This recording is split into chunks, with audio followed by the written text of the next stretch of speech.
오늘 함께 새로운 것을 위한 모델이라는 제목으로 하나님의 말씀을 나누겠습니다. 새로운 것을 위한 모델입니다. 성도 여러분, 혹시 모델하우스에 가보신 적이 있으십니까? 모델하우스가 어떤 곳이죠? 곧 새로 지어질 건물을 분양하고 홍보하기 위해서 만들어진 홍보관이죠. 모델하우스를 열면 그곳에 많은 사람들이 오게 됩니다. 건물이 완공되면 입주할 사람들도 가고, 궁금해서 구경을 하는 사람도 가겠죠. 이런 모델하우스가 있는 이유는 무엇보다도 기대감을 주기 위해서일 것입니다. 아직 완성되지 않아서 눈에 보이지 않지만 이제 곧 완성될 공간을 미리 봐서 소망하게 하는 거죠. 그래서 계약을 더 쉽게 하도록, 더 많이 할 수 있도록 하는 것입니다. 사람들은 그곳이 아직 진짜 내 사업처 혹은 내 집은 아니지만 그곳을 돌아다니면서 이곳에는 무엇을 놓고 저곳에는 무엇을 놓고 하면서 어떻게 공간을 사용할지 각자 나름대로 상상합니다. 그리고 새로운 곳으로 들어갈 날만을 손꼽아 기다리죠. 하나님은 그리스도인들에게도 모델하우스처럼 새로운 것을 기대하게 하는 약속, 옛 언약을 주셨습니다. 그러나 이것을 끝까지 붙잡지는 말라고 말씀하셨어요. 그 이유를 본문 말씀을 통해서 함께 살펴보며 하나님의 은혜를 함께 누리기를 바랍니다. 오늘 말씀에서는 옛 언약에 속하는 옛 장막이 어떻게 생겼는지를 자세하게 설명해 줍니다. 첫 언약, 같은 말로 옛 언약에 하나님께서 모세를 통해 알려주신 율법과 하나님께 예배드리는 그 성막이 있었죠. 이 성막은 둘로 나누어지는데 첫 장막이 성소고 둘째 휘장 뒤에 있는 장막, 그 공간이 지성소죠. 성소에는 2절 말씀에 기록된 대로 등잔대, 상, 진설병 이런 것들이 있었고 지성소에는 4절과 5절 말씀에 묘사되는 대로 금향로, 금으로 싼 언약궤, 그 안에 만나를 담은 금 항아리, 아론의 쌍난 지팡이, 10계명 돌판, 그리고 그 위에 속죄소를 덮는 그룹들과 같은 또 그 밖에 많은 제사 기구들이 있었습니다. 이 말씀을 듣고 우리나라 사람들은 지성소랑 그 성소에 대한 이 그림들이 잘 떠올려지지 않을 수 있어요. 그런데 유대인들은 이 이야기를 들으면은 그 공간이 바로 눈앞에 펼쳐지는 것 같이 이렇게 그려집니다. 예로부터 조상들이 제사를 지내던 장소로서 말로도 정말 많이 들었고 그림으로도 보고 공부하던 그런 공간이기 때문이죠. 마치 제가 여러분 앞에서 이렇게 얘기하는 것과 같습니다. 우리 주사랑교회가 예배를 드리는 공간은 제2층 그 본당 예배당인데 앞에는 십자가가 있고 그 옆에는 예수 그리스도를 품고 민족과 세계로라는 현수막이 있고 그 앞에는 강대상이 있습니다. 그리고 쭈루룩 이제 성도님들이 앉아서 예배 드리실 수 있는 의자들이 있고 맨 뒤에는 헌금함이 있습니다. 이렇게 말씀을 드리면은 굳이 다 말하지 않더라도 피아노 교무연대 이런 것도 다 기억에 나시면서 눈앞에 생생하게 보이는 것처럼 그림이 그려지실 거예요. 그리고 그 하나하나가 왜 예배당에 있어야 하는지에 대해서도 그 이유를 아실 것입니다. 이 뒤에 현수막이 있는 이유는 하나님께서 우리 교회에 주신 비전이기 때문이죠. 또 이 강대상, 마이크, 스피커 이런 것들이 있는 이유는 하나님께서 주시는 말씀을 전하는 귀한 통로가 되기 때문에 있는 것입니다. 그 어느 것도 허투루 있는 게 없죠. 옛 언약의 장소, 옛 장막인 성소와 지성소에 있는 물건들도 하나도 의미가 없이 있는 게 없었습니다. 각각의 쓰임이 다 있고 의미가 다 담겨져 있어요. 그리고 그 모든 것들과 이 성막이 다 한 가지를 나타내는데 바로 메시아로 오시는 예수 그리스도와 그 대속사역을 예표하는 것이었습니다. 본문 9절 상반절에서 말씀합니다. 이 장막은 현재까지의 비유니 현재까지를 원어 그 뜻대로 보면 이때를 위한입니다. 그리고 이때는 예수 그리스도께서 오셔서 열리게 된 신약 시대입니다. 그러니까 정리하면은 이 성막과 그 모든 기구들은 영원하고 완전한 게 아니라 예수 그리스도께서 이 땅에 오셔서 새 언약을 이루실 그때를 위한 비유다라는 것입니다. 비유를 또 원어의 뜻대로 보면은 곁으로 던지다인데 한 물건을 다른 물건 옆에 두어서 서로 비교해서 그 물건의 실상을 알 수 있다. 라는 뜻이 됩니다. 그러니까 하나님께서 굳이 이 언약의 장소인 옛 장막을 이스라엘 백성들에게 먼저 보게 하시고 제사 기구들을 통해서 제사를 드리게 하신 것은 이 보이는 성막을 통해서 살아계시고 전능하신 하나님이 함께 하신다는 것을 깨닫고 앞으로 오실 예수 그리스도 그 메시아를 소망하라는 것입니다. 출애굽한 이스라엘 백성들이 어떠했길래 하나님께서 모세를 통해 이 옛 장막을 짓게 하시고 옛 언약을 주신 것일까요? 그들은 하나님이 택하신 하나님의 백성들이고 또 언약을 받은 자녀들이었지만 눈에 보이는 것에 굉장히 집착하고 아등바등했습니다.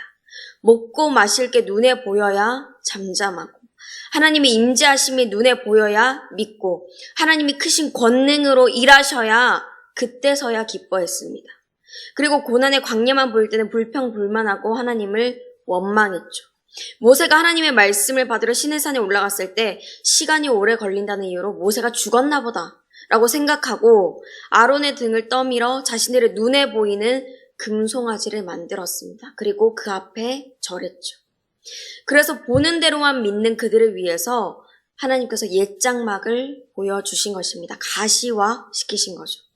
그런데 또 이들이 옛 장막을 보니까 이게 다인 줄 알아요. 옛 언약, 옛 율법이 다인 줄 압니다. 그래서 예수 그리스도께서 죄인 온 인류를 위하여 직접 이 땅에 오셨습니다. 옛 언약은 새 언약을 위해 있는 것이고 이 언약은 점점 낡아서 없어지는 것을 깨닫게 하시기 위해서입니다. 히브리서 8장 13절 말씀입니다. 새 언약이라 말씀하셨음에 첫 것은 낡아지게 하신 것이니 낡아지고 쇠하는 것은 없어져 가는 것이니라. 아멘. 오늘의 첫 번째 주제입니다. 옛 언약은 낡아져 사라집니다. 옛 언약은 낡아져 사라집니다. 바리새인, 서기관, 사두개인들, 또 유대인들이 생각하는 것처럼 옛 언약은 절대적이고 영원한 게 아닙니다. 분명히 끝이 있어요. 사람이 지은 성막은 사람이 손으로 지은 것입니다. 그 장막은 하늘이 아니라 땅에 있는 것이죠. 지진이 나고 불이 나고 홍수가 나면 또 어떤 물리적인 공격을 받으면 어스러지고 사라지게 됩니다. 아무리 잘 지은 건물이라도 마찬가지죠. 서두에 말씀드린 모델하우스는 진짜 회사, 진짜 집이 아닙니다. 분양이 완료되거나 임대계약이 끝나면 철거되거나 다른 공간으로 바뀌게 됩니다. 제 역할을 하고 사라지게 되는 거죠. 이렇게 옛 언약, 옛 장막, 그 율법의 틀에 맞추고 갇혀서 살아가겠다는 것은 곧 철거돼서 없어질 그 모델하우스에서 살아가겠다라는 것과 같은 말입니다. 본문 9절과 10절 말씀입니다. 오늘의 핵심 요절이죠. 함께 읽겠습니다. 9절과 10절 말씀입니다. 시작. 이 장막은 현재까지의 비유니 이에 따라 드리는 예물과 제사는 섬기는 자를 그 양심상 온전하게 할 수 없나니 이런 것은 먹고 마시는 것과 여러 가지 씻는 것과 함께 육체의 예법일 뿐이며 개혁할 때까지 맡겨둔 것이니라. 아멘. 하지만 예수님이 이 땅에 오셔서 완성하신 새 언약은 하나님이 하늘에 지으시고 우리의 마음에 새겨주신 결코 무너지지 않는 약속입니다. 예레미야 31장 33절 말씀입니다. 그러나 그날 후에 내가 이스라엘 집과 맺을 언약은 이러하니 곧 내가 나의 법을 그들의 속에 두며 그들의 마음에 기록하여 나는 그들의 하나님이 되고 그들은 내 백성이 될 것이라. 여호와의 말씀이니라. 아멘. 이 언약은 매년 반복해서 드려야 할 제사가 아니라 그리스도의 피로 단번에 드려진 완전한 속죄 제사로 이루어졌습니다. 아름다운 새 집을 지어서 주겠다는데 이제 완성될지 몰라서 언제 완성될지 몰라서 기다리기가 싫으니까 새 집 말고 나는 계속 모델하우스에 살겠습니다. 라고 하실 분이 계십니까? 아마 한 분도 안 계실 것입니다. 하나님께서 계약서를 써주시고 예수님이 보증해 주셔서 성령님이 내 안에서 아름다운 하나님의 나라를 이루셨습니다. 그러므로 더 중요한 게 무엇인지 알 수 있는 영의 눈이 열려서 마음이 열려서 하나님이 주신 새 언약의 복을 누리게 되는 저와 여러분이 되시기를 소망합니다. 이 복을 누리는 사람과 아닌 사람의 차이가 확연합니다. 어떤 차이일까요? 예수 그리스도께서 새 언약을 주셔서 그리고 새 언약을 사람들이 받게 돼서 일어난 가장 큰 사건이 무엇일까요? 우리가 새로운 피조물이 되었다는 것입니다. 고린도후서 5장 17절 말씀입니다. 그런즉 누구든지 그리스도 안에 있으면 새로운 피조물이라 이전 것은 지나갔으니 보라 새 것이 되었도다. 아멘. 이 말은 어떤 초월적인 존재가 되었다라는 게 아닙니다. 내가 주인 되고 왕이 되니까 죄가 나를 다스리죠. 그래서 창조주 하나님이 지어주신 영적인 모습을 잃게 되었습니다. 하지만 그런 육적인 존재로 살아가서 죽을 수밖에 없는 내 안에 하나님의 통치가 다시 임하게 되었다는 거예요. 여러분, 이거는 정말 엄청난 일입니다. 어떻게 전능하시고 위대하신 그 하나님이 내 안에 오실 수가 있습니까? 말이 안 되죠. 하지만 예수 그리스도께서 하나님의 뜻 안에서 새 언약의 일들을 이루셨기 때문에 내가 예수 그리스도와 연합되었습니다. 하나가 되었어요. 나라는 존재랑 예수님이 하나가 되니까 예수 그리스도의 영이 내 안에 계시고 예수 그리스도의 생명으로 살아갈 수 있게 되었습니다. 예수 그리스도로 살아가는 새로운 피조물이 된 거예요. 죄인인 나, 육적인 존재인 나는 새 언약의 복인 하나님 나라를 절대 누릴 수 없지만 예수님과 하나 된 새로운 피조물인 나는 그 나라를 누릴 수 있다는 것입니다. 그 놀라운 사건이 다른 사람이 아니라 예수 그리스도를 믿는 나, 새로운 피조물이 된 나에게 내 안에 이루어졌다는 이 사실을 믿으시길 바랍니다. 이뿐만이 아니죠. 그 하나님의 나라가 통치가 내 안에 일어나게 되니까 하나님께서 자신을 나타내시는 일들도 일어나게 됩니다. 이 말이 뭐냐면 내가 말하고 있고 내가 찬양하고 기도하고 있지만 하나님께서 나를 통해 말씀하시고 나를 통해 일하시고 찬양하게 하시고 기도하게 하신다는 것입니다. 그렇게 하나님을 드러내게 하신다는 거예요. 두 번째 주제입니다. 새 언약은 예수 그리스도와 연합되어 하나님 나라를 누리고 드러나게 합니다. 새 언약은 예수 그리스도와 연합되어 하나님 나라를 누리고 드러나게 합니다. 여전히 옛 언약에 붙잡혀서 그리고 사로잡혀서 이렇게 살아가게 되는 사람들은 틀에 얽매여요. 불안합니다. 이거를 벗어나면 어떻게 될까? 내가 또 죄를 지으면 어떻게 될까? 이런 식으로 이제 죄책감을 안고 살아가고 또 마지막 끝을 두려워하면서 살아가게 됩니다. 하지만 새 언약을 믿음으로 받은 사람들은 그 반대죠. 죄와 율법에 매이지도 않고 평안하고 자유를 얻어서 미래를 꿈꾸며 살아가게 됩니다. 생각을 바꿔서 노력을 해서 신앙생활을 오래 해서 이렇게 되는 게 아닙니다. 옛 언약을 붙잡는다거나 하나님이 주신 새 언약 위에 뭔가를 덧입혀서 되는 게 아니죠. 하나님께서 예수 그리스도를 통해 주신 새 언약을 그대로 누리기 때문에 가능한 것입니다. 사람들은요, 계속 뭔가 성장하고 괜찮은 사람이 되기 위해서 공부하고 노력하고 자신을 채찍질합니다. 분명히 이러한 성실한 모습은 필요하죠.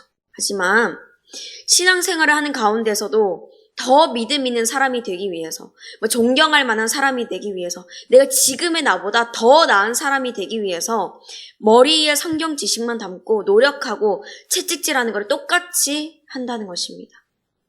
하나님은요, 우리에게 하나님께서 하신 일 위에 더 입혀서 더 노력하고 더 뭔가를 만들어내서 위대한 사람이 되라라고 하지 않으셨습니다. 하나님과 같은 혹은 하나님을 능가하는 초월적인 그런 존재가 되라고 말씀하지 않으셨습니다. 그거는 사탄의 말이죠. 사탄은 선악과를 바라보는 하와에게 그 선악과를 먹을 때 하나님과 동등해질 거라고 유혹했습니다. 창세기 3장 5절입니다. 너희가 그것을 먹는 날에는 너희 눈이 밝아져 하나님과 같이 되어 선악을 알 줄 하나님이 아심이니라. 우리는요, 하나님과 같아지는 게 아니라 예수님과 하나가 되면 됩니다. 예수님과 연합하면 되는 거예요. 그냥 예수 그리스도께서 이루신 일들을 내 것으로 받으면 됩니다. 왜일까요? 죄인이라서 이룰 수 없는 내가 해야 될 일들을 하나님께서 예수 그리스도를 통해서 이미 이루셨기 때문입니다. 예수 그리스도께서 이미 그 일들을 다 완성하셨습니다. 예수님께서 십자가를 지시고 죽으실 때 나도 죽었고, 예수님께서 부활하실 때 나도 예수 그리스도의 생명으로 살았고, 또 예수님께서 하나님의 아들이시며 하나님 나라를 유업으로 받을 분이시니 나도 하나님의 자녀고 하나님 나라의 유업을 받을 사람이라는 것을 믿으면 되는 거예요. 하나님의 은혜 위에 내 노력을 덧입혀야 된다. 뭔가 더 해야 된다. 내가 그래야 더 위대한 사람이 될 수 있고 존경받을 수 있고 새로운 사람이 될 수 있다는 그 거짓말에 속지 마시고 이미 하나님 나라를 누리고 드러낼 수 있게 하신 예수 그리스도와 연합하셔서 새 언약의 이 복을 다 누리게 되시기를 소망합니다. 사랑하는 성도 여러분, 이 땅은 또 율법은 영원하지 않고 결국엔 끝을 맞이하게 됩니다. 단지 하나님 나라를 보여줄 모형이고 그림자일 뿐입니다. 우리에게는 그 언약보다도 율법보다도 높으신 분, 이미 새 언약을 이루신 가장 높으신 예수 그리스도가 계십니다. 그 예수 그리스도가 이루신 모든 일들을 믿을 때 우리는 예수 그리스도와 연합하여서 하나가 되어서 하나님 나라를 누리고 또 드러내는 삶을 살아갈 수 있습니다. 오늘을 살아가시면서 썩어 없어질 것들에 얽매이지 마시고 영원히 변하지 않을 새 언약을 이루신 예수 그리스도를 붙잡고 승리하시는 저와 여러분이 되시기를 주 예수 그리스도의 이름으로 축복합니다. 함께 말씀을 생각하시면서 찬송가 436장 부르시겠습니다.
이제는 우리 주 예수 그리스도의 은혜와 하나님 아버지의 그 크신 사랑과 성령님의 교통하심이 완전하고 완벽한 새 언약을 이미 이루신 그 높으신 예수 그리스도와 연합하여 하나님의 나라를 누리며 살아가기로 다짐하는 모든 주님의 자녀들 그 삶의 모든 지경 가운데 이제부터 영원토록 함께 하시기를 간절히 축원하옵나이다. 아멘.